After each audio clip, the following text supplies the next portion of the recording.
వి gold trusted gold buyers తాకట్టులో ఉన్న బంగారాన్ని విడిపించి ఈ రోజు ఉన్న మార్కెట్ ధరకే కొనబడును. మరిన్ని వివరాలకు సంప్రదించండి 77107720. రాష్ట్ర కాంగ్రెస్ టీపీసీసీ ప్రెసిడెంట్ అయినటువంటి మహేష్ కుమార్ గౌడ్ గారు బండి సంజయ్ కుమార్ గారి మీద మరియు భారతీయ జనతా పార్టీ మీద అనుచిత వ్యాఖ్యలు చేసిండు. ముందు ఆ వ్యాఖ్యలను వెనక్కి తీసుకొని క్షమాపణ చెప్పాల్సిందిగా భారతీయ జనతా పార్టీ ద్వారా మేము డిమాండ్ చేస్తున్నాము. ముఖ్యంగా మీరు దొంగ ఓట్లతో గెలిచిండ్రు 8 సీట్లు అని చెప్పి ఒక మాట చెప్పి అనవసరమైనటువంటి మాటలు మాట్లాడుతున్నటువంటి మహేష్ కుమార్ గౌడ్ గారు ఒక్కటి మీరు గుర్తెరగాలి. కాంగ్రెస్ పార్టీ ఇప్పుడు తెలంగాణలో అధికారంలో ఉంది.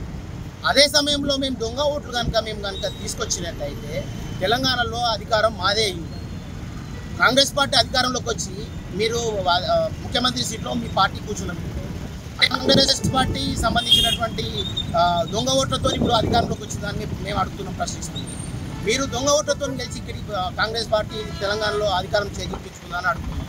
అదేవిధంగా పాలన చేతగాక అనేకమైనటువంటి దొంగ హామీలు ఇచ్చి 420 దొంగ హామీలు 420 హామీలు ఇచ్చి ఈరోజు అధికారం వచ్చింది. ఒక్క హామీ కూడా నెరవేర్చలేరు. ఈరోజు అనేక హామీలు 6 గ్యారెంటీలు అన్నారు, అసలు గ్యారెంటీ లేదు, ఏం లేదు. మీరు ఇప్పటికీ సర్పంచ్ ఎన్నికలు, స్థానిక సంస్థల ఎన్నికలు అని చెప్పి కాలాపన చేస్తూ భయం ఉంది. ఫస్ట్ ప్రజల్లో మాకు ఖచ్చితంగా వ్యతిరేకత ఉన్నది. మేము చెప్పినాం, మాటలు చెప్పినాం, కానీ ఓన్లీ హామీల వరకే మేము ఇచ్చినాం తప్ప, అధికారంలోకి వచ్చినాం తప్ప ప్రజలకు మేము హామీలు నెరవేర్చే స్థితిలో లేరని చెప్పి భావించి ఈరోజు ఎన్నికలను కూడా వెనుక జంకుతూ తాపుకు ఒక 1 మంత్ 2 నెలలు 3 నెలలు ఇట్లా పొడిగిస్తూ అధికారాన్ని మొత్తం కైవసం చేసుకొని ప్రజల్ని పిచ్చోలం భయభ్రాంతులను చేసి గురి చేస్తుంది. ఇప్పుడు అదేవిధంగా పాదయాత్ర చేస్తున్నటువంటి ఇప్పుడు ఇన్ఛార్జ్ మీనాక్షి నటరాజన్ గారు పాదయాత్ర చేస్తున్నారు.